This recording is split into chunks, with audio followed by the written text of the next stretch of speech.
아멘. 임마누엘, 하나님의 여러분과 함께 하심을 믿으시기를 바랍니다. 오늘 우리가 읽은 요한복음 3장 16절 아주 유명한 말씀입니다. 하나님이 세상을 이처럼 사랑하사 독생자를 주셨으니 이는 그를 믿는 자마다 멸망하지 않고 영생을 얻게 하려 하심이라.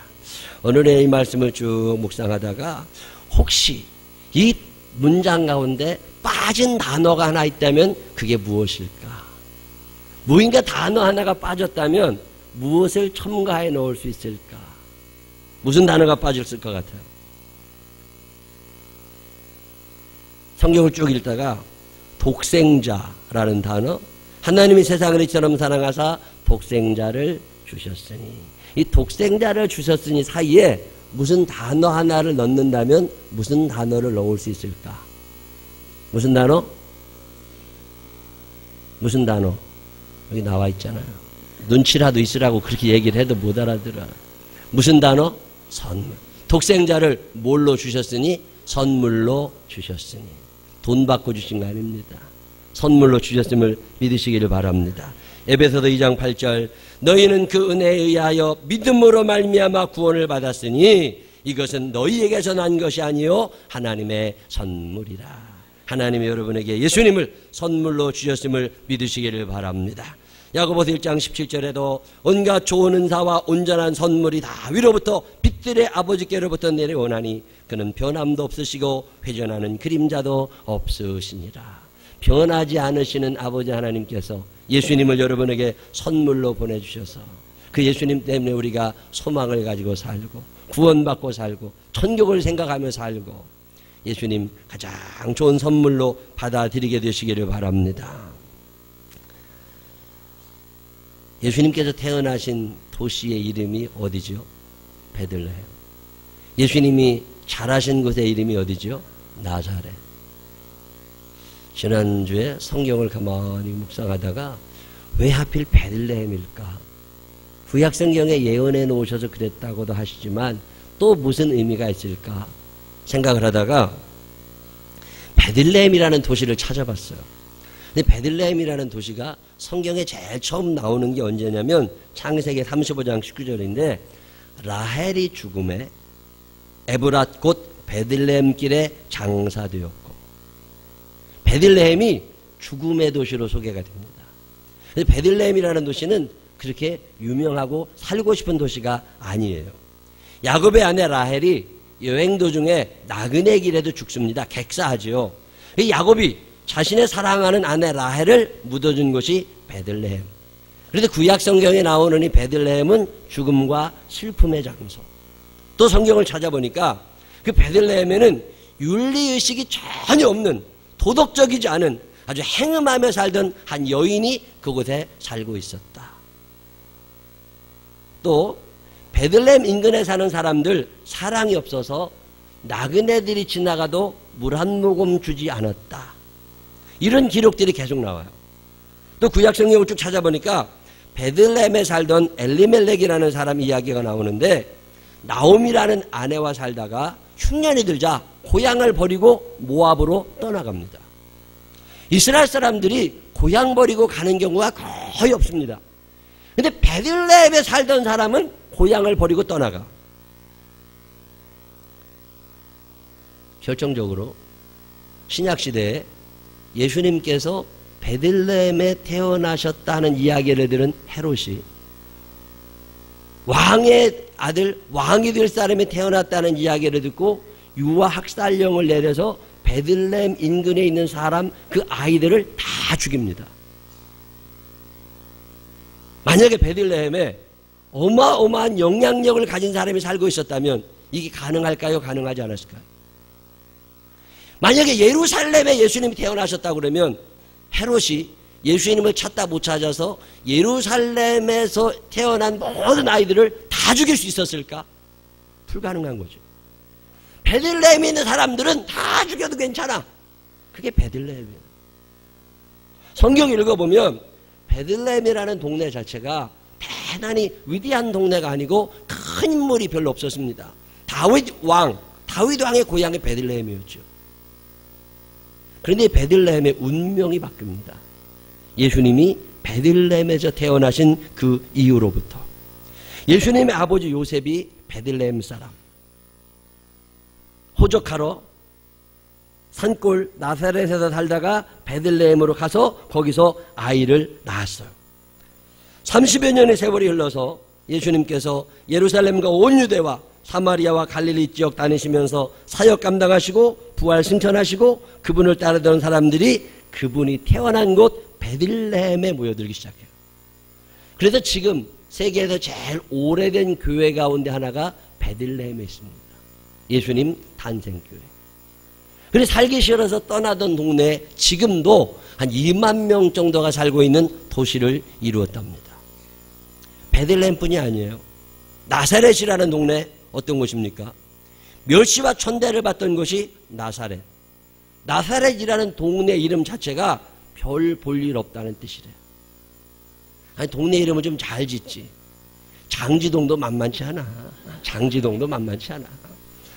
근데 하여튼 나사렛이라는 동네 자체가 이게 별 볼 일 없는 동네라는 뜻이에요. 예수님을 만났던 빌립이라는 제자가 그의 친구 나다나엘을 찾아가서 이야기하죠.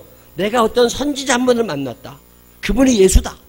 그랬더니 나다나엘이 뭐라고 물어봐요. 어디 출신인데? 그랬더니 빌립이 뭐라고 그래요? 나사렛 출신이야. 그랬더니 나다나엘이 뭐라고 그래요? 에이, 나사렛에서 어떻게 그런 선지자가 나와? 이게 나사렛이에요.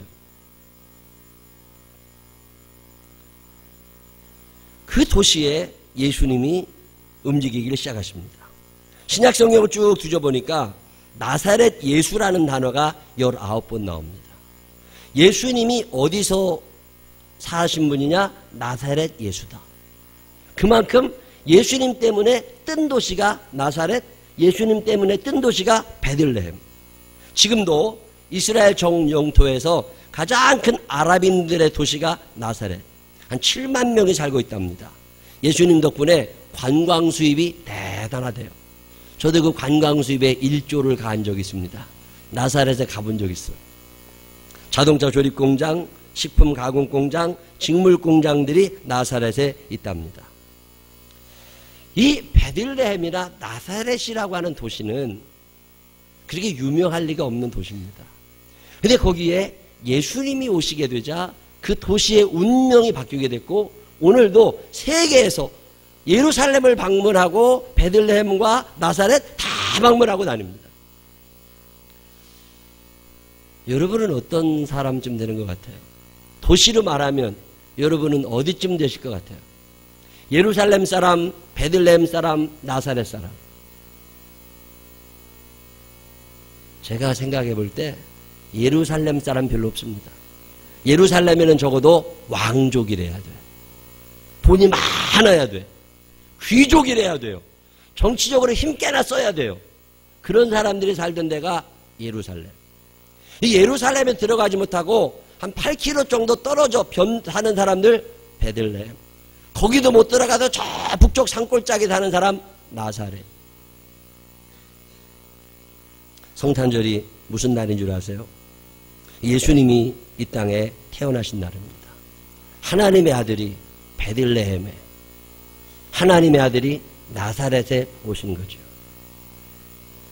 베들레헴 같은 인생을 사는 사람들, 나사렛 같은 인생을 사는 사람들이잖아요. 별 볼 일 없다고. 뭐 예수님을 안 믿었으면 내가 뭔 별 볼 일이 있었을까? 예수님이 아니었으면 나 같은 사람 뭐 어디서 뭐라고 살았을까? 제가 교회 다니고 30년 지나서 알게 됐습니다. 예수님이 하나님께서 나사렛처럼 베들레헴처럼 살고 있는 저에게 주신 최고의 선물이라는 사실 30년 지나서 알았어요.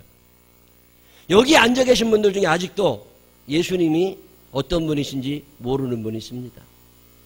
예수님이 베들레헴처럼 나사렛처럼 변두리에 살아갈 수밖에 없는 우리 인생을 중심부로 옮겨 놓으시는 분이심을 믿으시기를 바랍니다.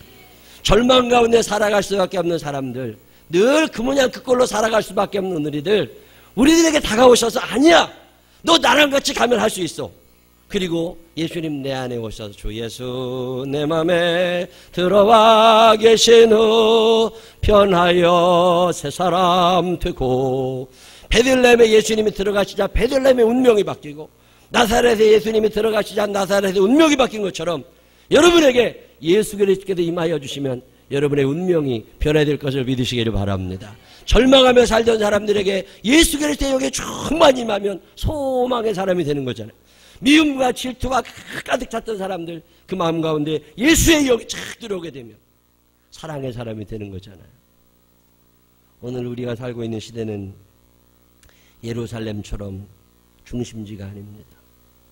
베들레헴에 밀려나고 나사렛에 밀려나 살아가는 사람들, 그래서 자살도 하고 이혼도 하고 절망도 하고 괜찮아요.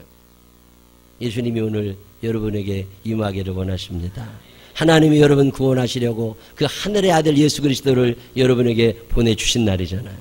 이 성찬절 생각하면 아주 많이 기쁨이 있습니다. 제가 요즘에 기도합니다. 하나님, 우리 생명나무교회 교인들도 저처럼 예수님을 하나님의 최고의 선물로 받아들이게 하여 주옵소서. 그래서 예수님을 내 마음 가운데 모시고 예수님과 함께 베들레헴의 인생이 변하게 하여 주옵소서. 나사렛의 인생이 변하게 하여 주옵소서. 요즘에 이 기도를 하다가 기쁨이 충만해졌어요. 하나님이 우리에게 그런 기적을 이루어주고 계시는구나. 오늘은 성탄절, 하나님이 우리를 제일 사랑하셔서 당신 품 안에 있는 예수 그리스도를 이 땅에 보내시면서 베들레헴처럼 나사렛처럼 살아가는 우리들을 하나님의 자녀 삼으시고 용서하시고 이 땅에 사는 동안 소망을 가지며 살도록 인도하신 날입니다. 예수 그리스도의 영이 여러분과 함께 하셔서 사는 날 내내 변두리의 인생을 사는 사람들이 아니라 예수님 때문에 천국을 소망하며 이 땅에서 힘있게 살아갈 수 있는 믿음의 사람들이 되시기를 주님의 이름으로 축원합니다. 기도하겠습니다. 하나님 아버지, 잘난 거 없습니다. 많이 배우지도 않았습니다. 가진 것도 없이 태어났습니다. 그런데 웬 은혜인지 웬 사랑인지 오늘 제가 여기에 있습니다. 하나님의 은혜입니다. 예수님 이 땅에 보내주셔서 구원의 확신 가지게 하여 주시옵시고 영생을 얻게 하여 주시옵시고 강하고 담대하게 하셔서 이 세상 재미나게 살게 하시니 감사합니다. 하나님 아버지, 예수님 때문에 일어난 내 삶의 변화를 내 주변에 있는 이들에게 전하는 자가 되게 하여 주시옵소서. 눈을 들어 바라봅니다. 나사렛처럼 베들레헴처럼 그렇게 살아가는 사람들 많이 있지만 하나님, 이제는 예수님 때문에 같은 베들레헴이 달라지게 하여 주시옵시고 그 나사렛에 사람이 북적북적 되게 하여 주시옵시고 하나님의 영광이 드러나는 거룩한 도시들, 거룩한 사람들 되게 하여 주옵소서. 예수님 때문에 행복한 인생 살아가게 하여 주시기를 원하옵고 예수님 거룩하신 이름으로 기도드렸습니다. 아멘.